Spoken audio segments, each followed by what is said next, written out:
வணக்கம். ஸ்ரீ காளியம் சனம் ஸ்ரீ காளியம் நீப்பட்டு நான் உங்கள் அன்பு ஜோதிடர் அன்பு நண்பர் கார்த்திகேயன். நம்ம இன்னைக்கு பார்க்க போறது பாத்தீங்கன்னா இந்த 2026 ஆண்டு வரக்கூடிய தமிழ் புத்தாண்டு ராசி பலன்கள். இந்த 12 ராசிக்காரங்களுக்கும் வந்து பாத்தீங்கன்னா ஒரு பர்த் சார்ட் டைப்ல நான் தெளிவா உங்களுக்கு சார்ட் போட்டு எக்ஸ்பிளைன் பண்ணிருக்கேங்க. இந்த வீடியோவை ஸ்கிப் பண்ணா முழுசா பாருங்க. இந்த வீடியோ உங்க வாழ்க்கைக்கு மிகவும் பயனுள்ளதாக இருக்குங்க. இந்த வீடியோ ஃப்ரெண்ட்ஸ் கூட நம்மளாம் இந்த வீடியோ அப்படியே பகிர்ந்துக்கோங்க.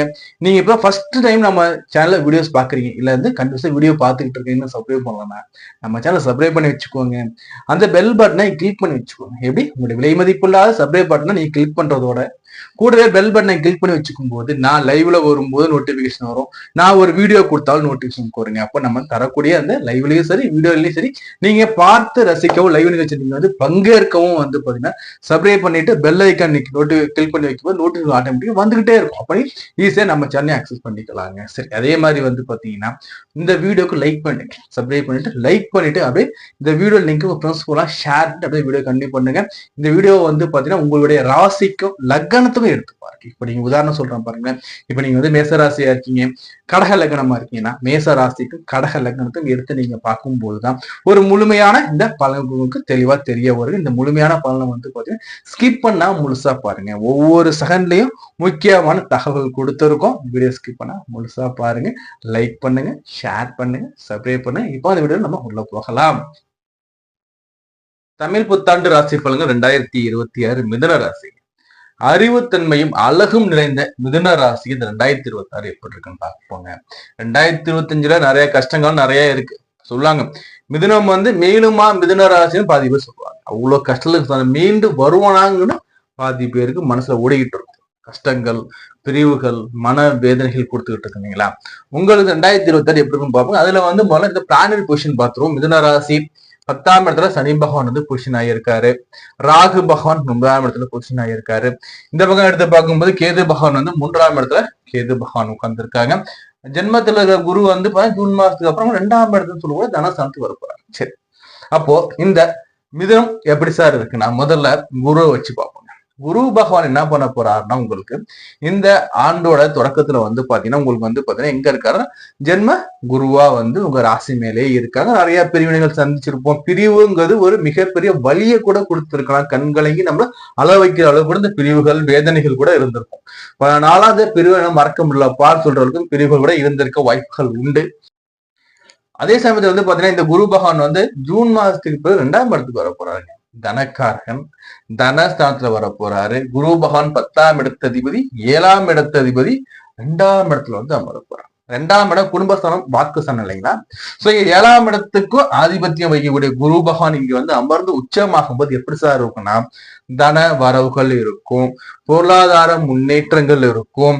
திருமணம் இது வரைக்கும் எனக்கு ஆகல, திருமணம் தடையாயிட்டுன்னு இருக்க சொல்லிட்டு எல்லாருக்குமே திருமண பாக்கியதை ஏற்பட போகுது.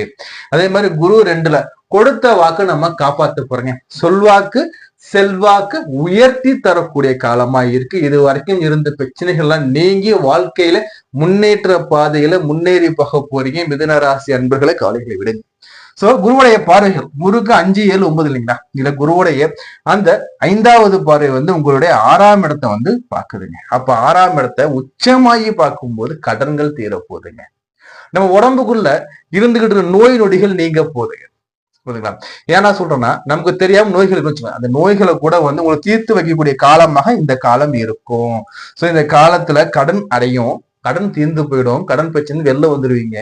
அதே மாதிரி 6ஆம் இடத்தை பாக்குறது இல்லைங்களா. காசு நம்ம வாங்கி கொடுத்தோங்க, வாங்கிட்டு போயிட்டு நீங்க ஏமாத்திட்டாங்க திருப்பியே தள்ளுங்கன்னு சொல்றவங்க அது மாதிரி இருக்கீங்கன்னா உங்களுக்கு ஏமாத்தினாங்க திரும்பி அவங்களே திரும்பி வந்து காசு உங்கள்கிட்ட கொடுக்கக்கூடிய வாய்ப்புகள் கூட ஏற்படும். லாக்கான பணம் திரும்பி வரக்கூடிய அமைப்பும் இந்த காலகட்டம் ஏற்படுத்தி கொடுக்கும், மறவாதீங்க. அதே மாதிரி 8ஆம் இடத்தை வரை பார்க்கும்போது 8 ஆயுள் சனம் இல்லைங்களா. ஆயுள் சம்பந்தமாக இருந்த பிரச்சனைகள் எல்லாமே தீரும். 2வது வந்து தேவையில்லாத சுமைகள் நமக்கு குறைச்சு கொடுப்பாரு. 2வது வந்து உழைப்பில்லா வருமானத்தை இவர் கொடுப்பாரு. எப்படின்னா இவர் உழைப்பில்லா வருமானத்தை கொடுக்குறாருன்னா குரு தரம் கரெக்டா இருக்கும். எப்படின்னா ஒண்ணு லாக்கான பணம் திரும்பி வரலாம், இல்ல நம்ம வந்து இந்த தொழில்கள்ல போய் அமரலாம். தொழில அமரும்போது வேலைகள் நமக்கு குறைச்சு கொடுப்பார். தொழில வேலைகள் கொஞ்சம் நல்ல ஒரு ஆதாயத்தையும் சம்பள உயரும் பதவி உயரும் வரக்கூடிய காலமா இருக்கும். First point. உங்க மேல இருந்த கரைகளை இவர் நீக்கிடுவாருங்க. மேல இருந்த கரைகளை இவர் நீக்குவார். காலபுருஷனுக்கு 10ஆம் இடம் இல்லைங்களா, காலபுருஷனுக்கு 10ஆம் இடம். சோ இந்த 10ஆம் இடத்துல வந்து பாத்தீங்கன்னா இவர் வந்து பார்க்கும்போது வந்து நிச்சயமாக வேலையில ஒரு முன்னேற்றம் இருக்கு, நம்புங்க. வேலையில ஏதோ ஒரு முன்னேற்றம் காத்துக்கிட்டு இருக்கு. சரி, ரெண்டாவது வந்து பாத்தீங்கன்னா இந்த குருவுடைய பார்வைகள் சனி மேல விழுந்துருங்க. பொதுவா சனி 10ல வந்து உட்காரும்போது பாவியாச்சே, பாவி 10ல இருக்கலாமா, தாராளமா இருக்கலாம். என்ன ஒண்ணு, வேலையில அழுத்தம் கொடுத்துக்கிட்டே இருப்பார். இந்த ஜூன் மாதம் வரைக்கும் பாத்தீங்கன்னா வேலையோட அழுத்தம் போய்கிட்டே இருக்கும். வேலையை விட்டுருமா, வேற வேலைக்கு போயிடுமா, இல்லப்பா இந்த வேலை இருந்துகிட்டே நம்ம திறமையை காட்டணுமா, ஏதோ ஒண்ணு வேலையிலேயே இருக்கணும், வேலையை விட்டுறக்கூடாது, இல்லைன்னா வேலையை விட்டு வேற வேலை, அப்படியே ஒரு கன்ஃபியூஷன் மைண்ட்லயே ஓடிக்கிட்டு இருக்கும் பாத்தீங்களா. சோ வேலையில வந்து அழுத்தம் இருக்கு, வேலையில புரியாதன்மை இருக்கு, வேலையில என்னதான் உழைச்சாலும் அந்த பேர் புகழ் கிடைக்கலன்னு இந்த எல்லாருக்குமே பார்த்தீங்கன்னா பேரு புகழை ஏற்படுத்தி கொடுப்பாருங்க. ஜூன் மாசத்துக்கு பிறகு சனி 10லேயே இருந்தாலும் லாப சனியா ரியாக்ட் ஆகும். ஏன்னா 10ஆம் இடத்தை இந்த தன் சாணத்தை தானே கிரகம் பாக்குது இல்லைங்களா. எவ்வளவு பெரிய புண்ணியம் தெரியுமா, அது எவ்வளவு பெரிய முன்னேற்றமான காலம் தெரியுமாங்க. தொழில் ரீதியாகவும் உத்தியோகமத்த ரீதியாகவும் நீங்க இருக்கீங்கன்னா தொழிலையும் நல்ல ஒரு முன்னேற்றத்தை கொடுத்து நல்ல ஒரு உயர்ந்த நிலையில கொண்டு ஏற்றி வச்சு. இது வரைக்கும் எனக்கு வேலையில எனக்கு ப்ரொமோஷனே இல்லை சார் சொன்னவங்க எல்லாருக்குமே சரிங்க, இந்த காலத்துல வேலையில ப்ரொமோஷன் இருக்கும். ஃபர்ஸ்ட் பாயிண்ட் புரியுதுங்களா. அதே மாதிரி பூர்வீக சொத்துக்கள்ல பிரச்சனை இருக்கு, வில்லங்களும் அந்த பிரச்சனை எல்லாமே தவிடுபடியாகி உங்க வீடு தேடி பூர்வீக சொத்துக்கள் இருக்குன்னா உங்களுக்கு தேடி வந்து கொடுப்பாங்க, அமையும், எடுத்து நம்பலாம். சரி, அடுத்தபடியா வந்து இந்த குரு பார்த்தாச்சு இல்லைங்களா. சோ ராகு 9ல என்ன பண்ணும், ராகு 9ல உட்காரும்போது தகப்பனாருக்கு பிணி பீட உடல் ஆரோக்கியத்தை கெடுக்கும். தகப்பனுக்கு உடல் ஆரோக்கியத்தை மட்டும் கெடுக்குமானா இல்லைங்க, நமக்கும் சேர்த்து இந்த பாக்கியம் சில நேரங்களில் கெடுக்கத்தான் செய்யும். சர்ப்பம் இல்லைங்களா. சோ சர்ப்ப வழிபாடுகள், சர்ப்ப சாந்தி பூஜைகள் பண்ணும் போது வாழ்க்கையில வரக்கூடிய தடைகளை நீங்க நீக்கிக்கலாம். உங்க வாழ்க்கையில வரக்கூடிய தடைகளை நீக்கி வெற்றி பாதையில முன்னேற இந்த ராகு கொடுக்கக்கூடிய இடைஞ்சல் இன்னல்களை நீங்க மாத்திக்கலாம். ஏன்னா இது வந்து திரிகோணஸ்தானம். 1-5-9 திரிகோணஸ்தானம். திரிகோணஸ்தானம் இவர் வந்து அமரும் போது சில நேரங்கள்ல நமக்கு மிகப்பெரிய தடை கொடுப்பார். புரிஞ்சுங்களா. அது வந்து ஒரு தசாபதியா ஏற்ப இருக்கும். லக்னாதிபதி எங்க அமர்ந்திருக்க, உச்சமா நிச்சயம் பொறுத்துக்கும், சுயஜாத ராகு நிலை பொறுத்திருக்கும். புரியுதுங்களா. அடுத்தபடியா வந்து பாத்தீங்கன்னா சனி பகவான் காரின்னு சொல்லக்கூடிய அந்த கருமை வண்ணன் சொல்லக்கூடிய அந்த கருப்பன் சொல்றது இந்த சனியை பத்தி நம்ம பார்க்கலாம். சனிங்கிறது 10ல உட்கார்றார். சனி 10ல உட்கார் தன் பார்வைகள் எங்கெல்லாம் செலுத்துறான்னு பார்க்கும்போது தன்னோட பார்வையை 12ஆம் இடத்துல செலுத்துறார். விரயங்கள் கொடுக்க வாய்ப்புகள் உண்டு. பட் தன் சுக்கரனுடைய விட்டு அவர் பார்க்கும்போது சுப விரயமா இருக்கும். வண்டி வாகன சேர்க்கைகள், வண்டி வாகனம் வாங்குறது, வண்டி வாகனம் வாங்கி விற்கிற தொழில இருக்கிறவங்க எல்லாருக்குமே ஆதாயமா இருக்கும்.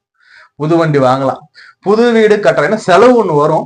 செலவு எப்படி வீடு கட்டலாம், அல்லது வீட்டை பழுது பார்க்கலாம், அல்லது வந்து பாத்தீங்கன்னா வந்து பழைய வண்டியை வித்துட்டு நம்ம புது வண்டி வாங்கலாம். இது மாதிரி வண்டி யோகனம் எல்லாமே இருக்கும். அதே சமயத்துல வந்து 12ஆம் இடத்து பார்க்கும் சிலருக்கு ஜாதகம் அமைப்பபடி தூக்கம் கெடுறதுக்கு வாய்ப்புகள் உண்டு. ஸோ அப்போ மெடிடேஷன் நம்ம தான் எடுத்துக்கணும்.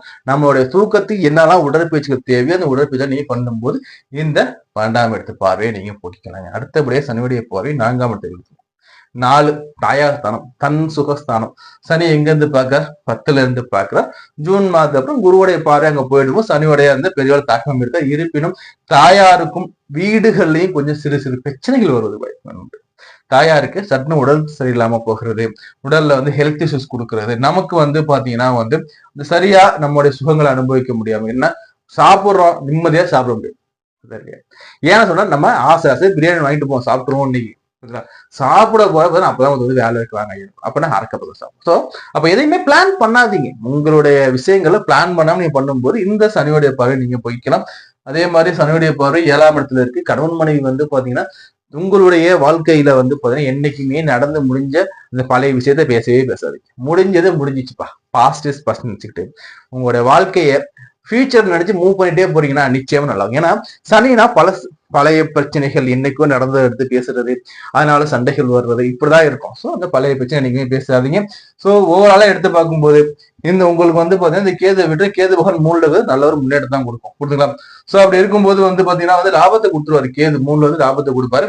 ஸோ அப்படி இருக்கும்போது இந்த மிதுன ராசிக்காரங்களுக்கு இந்த 2026 எப்படி சார் இருக்க போகுதுன்னா 2026ல முயற்சிகள் திருவினையாகுது. அப்போ என்ன பண்ணணும், முயற்சி நம்ம போடணும். முயற்சி நம்ம வந்து முதற்கண்ணா நம்ம எடுத்து வச்சுட்டு ஒரு முறை முயற்சி வந்து கிடைக்கலன்னா அடுத்த வாட்டி ட்ரை அகன். இது மட்டும் தாரக மந்திரமா எடுத்துக்கோங்க. எல்லா தரசிலும் எடுத்து பார்க்கும்போது நான் என்ன சொல்றேன்னு வந்து பாத்தீங்கன்னா, நீங்க தேவையில்லாத பிரச்சனைகளை ஈடுபடாதீங்க.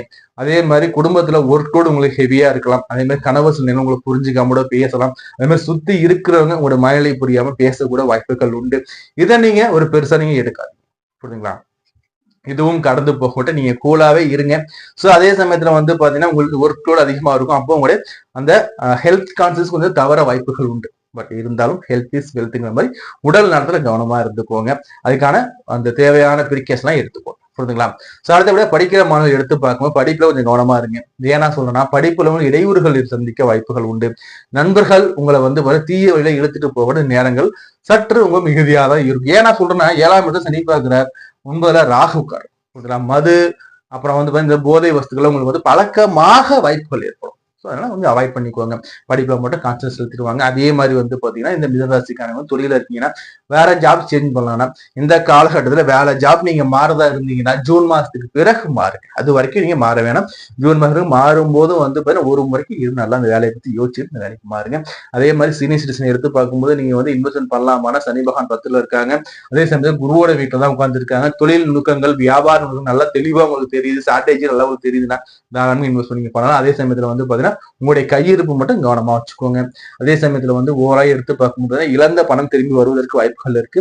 அதே மாதிரி ஒரு சிலருக்கு சுயஜாதக அடிப்படையை பேஸ் பண்ணிக்கோங்க. மருத்துவமனையில போயிட்டு 4-5 நாள் தங்கி உடல்ல வந்து நம்ம வந்து மருத்துவம் பார்க்கிற அமைப்புகள் சிலருக்கு ஏற்படும். எல்லாரும் சிலருக்கு ஏற்படுற வாய்ப்புகள் உண்டு சுயஜாத அடிப்படையில. அதே மாதிரி வந்து பாத்தீங்கன்னா வந்து காசு பணம் வரும், தனம் உங்களுக்கு மிகுதியா வரக்கூடிய அமைப்பா இருக்கு. பொருளாதாரம் உயரக்கூடிய ஆண்டா இருக்கு. அதே சமயத்துல பிளான் பண்ணி பொருளாதாரத்தை உயர்த்தி காற்றுள்ள போதே தூத்திக்கணும். புரியுதுங்களா? சோ எந்த நம்ம சேமிக்க முடியுமோ சேமிச்சு நீங்க பர்ஃபெக்டா பிளான் போட்டு பண்ணிக்கோங்க. திருமணம் பாக்கியை உண்டு. குழந்தை செல்வம் இந்த காலகட்டத்துல உண்டு. பூர்வீக சொத்துக்கள் வர வேண்டிய சொத்துக்கள் நிலுவைனா அதுவும் கைக்கு வந்து சேரும். ஆக மொத்தத்துல செல்வ மழை பொழியக்கூட ஆண்டாதான் நான் பார்க்க போறேன் இந்த மிதுனராசி என்பர்களுக்கு. என்ன சார் பரிகாரம் பண்ணலாம், என்ன சார் ஆலய வழிபாடுகள் தெய்வ வழிபாடு பண்ணலாம்னு பாத்தீங்கன்னா நான் சொல்லக்கூடியது வந்து பாத்தீங்கன்னா சமயபுரத்தால வழிபாடு பண்ணுங்க. இந்த சமயபுரத்தை அந்த அம்பாள் வழிபாடு பண்ணுங்க. அதே மாதிரி மதுரை மீனாட்சியும் காஞ்சி காமாட்சியும் வழிபாடு பண்ணுங்க. வாய்ப்புகள் கிடைக்கும்போது போயிட்டு வாங்க. அதே மாதிரி வந்து இல்லத்தரசியில நான் எடுத்து பார்க்கும்போது நீங்க திருவண்ணாமலை கிரிவலம் குடும்பத்தோட கணவரோட அல்லது குடும்பத்தோட கிரிவலம் போயிட்டு வந்து நல்லா இருக்குங்க. நம்ம இது வரைக்கும் பார்த்து வந்து பாத்தீங்கன்னா 12 ராசிக்கான பொதுவான ராசி பலன்கள். இந்த ராசி பலன்கள் எப்படி உங்களுக்கு வந்து அப்ளிகபிள் ஆகும்னு வந்து பாத்தீங்கன்னா உங்க ராசிக்கும் லக்னத்தை எடுத்து நீங்க மேட்ச் பண்ணி பார்த்துக்கோங்க. அதே மாதிரி நடப்பு தசா என்ன நடக்குது, அந்த தசாக்குள்ள போற புத்தி என்ன, புத்திக்குள்ள போற அந்தாரம் என்னங்க ஒரு கால்குலேஷன் இருக்கு. இதை பேஸ் பண்ணி தான் உங்களுக்கு இந்த பலன்கள் அக்யூரசி உங்களுக்கு இருக்குங்க. இந்த பலன்களை வந்து நீங்க வந்து பார்த்துக்கோங்க. பார்த்துக்கிட்டு உங்களோட தசா புத்தி எப்படி இருக்கு, தசாநாதனுக்கு இந்த கிரக அமைப்புகள் சுபரா இல்ல அசுபரான்னு பாருங்க. அதே மாதிரி நடப்பு தசா உங்க லக்னநாதனுக்கு லக்னாதிபதிக்கு சுபரா பாவியா எந்த நிலையில இருக்காங்க, லக்னத்தில இருந்து 3-6-8 பண்ணல மறைஞ்சிருக்காங்களா, இல்ல வந்து கேந்திரத்துல இருக்காங்களா, திரிகோணத்துல இருக்காங்களா, அல்லது திக்பலத்துல என்ன பொசிஷன் ஒன்று செக் பண்ணிக்கோங்க. இதெல்லாம் எப்படி உங்களுக்கு தெரியும்னா ஒரே ஜோசியர்கிட்ட போயிட்டு உள்ளதை உள்ளபடி ஜோசியர்கிட்ட போயிட்டு நீங்க செக் பண்ணி பாருங்க. நாங்களும் உள்ளதை உள்ளபடி சொல்லக்கூடிய பரம்பரை ஜோசியர் நம்மகிட்ட ஜாதக விருப்பம் இருக்குன்னா ஸ்கிரீன் நம்பர் இருக்கு பாருங்க. இந்த நம்பரை நீங்க டெக்ஸ்ட் பண்ணாலும் சரிங்களா, கால் பண்ணி அப்பாயின்மெண்ட் வாங்கிக்கலாம். அப்பாயின்மெண்ட் போட்டு தான் பாக்குற மாதிரி இருக்கும். அதே மாதிரி வந்து நம்ம ஜாதகம் மட்டுமல்ல திருமண பொருத்தம் பார்த்துக்கிட்டு இருக்கோம். ஜாதகமே இல்லாதவங்களுக்கு பெயர் ராசி வச்சு நம்ம பார்த்துக்கிட்டு இருக்கோம். அதே மாதிரி வாழ்க்கையில வரக்கூடிய எண்ணிலடங்கா கஷ்டங்களுக்கும் வாழ்க்கையில எப்படி சார் அடுத்த லெவல் போறதுங்கிறதுக்கும் ஜாதக ரீதியில் நம்ம வந்து பாத்தீங்கன்னா நம்ம ஒரு தெளிவு கொடுத்துக்கிட்டு வந்துகிட்டு இருக்கோம். வீடு கட்டணும், கார் வாங்கணும், இதெல்லாம் சிக்கல்கள் இருக்கு, மனையில சிக்கல், எல்லா விதமான A to Z ஜாதகமும் பார்த்து கொடுத்துக்கிட்டு இருக்கோம். அதே மாதிரி ஜாதகம் எழுதியும் கொடுத்துக்கிட்டோம். நீங்க எந்த ஊர்ல எங்க இருந்தாலும் சரி சார், சீலக நம்பர் நீங்க வந்து ஜாதகம் எழுதி புக் பண்ணிக்கிட்டீங்கன்னா ஜாதகம் எழுதி கொரியர் வைக்கப்படும். அதே மாதிரி கொரியர் உங்களுக்கு கிடைச்ச உடனே ஃபர்ஸ்ட் அப்பாயின்மெண்ட் நாங்க கொடுப்போம். ஃபர்ஸ்ட் அப்பாயின்மெண்ட் உங்களுக்கு ஃப்ரீயாவே தான் இருக்கும். ஜாதகம் எழுதி கொடுக்குறோம், கொரியர் பண்ணி வைக்கிறோம். அதே சமயத்துல வந்து உங்களுக்கு ஃபர்ஸ்ட் அப்பாயின்மெண்ட் நாங்க ஃப்ரீயா கொடுக்குறோம். இது நம்மளோட அஸ்ட்ராலஜி பண்ணிக்கிட்டு இருக்கோம். விருப்பம் இருக்கு நீங்க புக் பண்ணிக்கோங்க. நம்ம தொடர்ந்து நம்ம பேசிக்கிட்டே இருக்கலாம். புரிஞ்சுங்களா? நம்ம சேனல் சப்ஸ்கிரைப் பண்ணுவீங்க, லைக் பண்ணுங்க, ஷேர் பண்ணுங்க. நான் உங்களுக்கு வேறு காலம் சரி, நான் உங்களை அன்பு ஜோதிடர் அன்பு நண்பர் கார்த்திகை. நன்றி, வணக்கம்.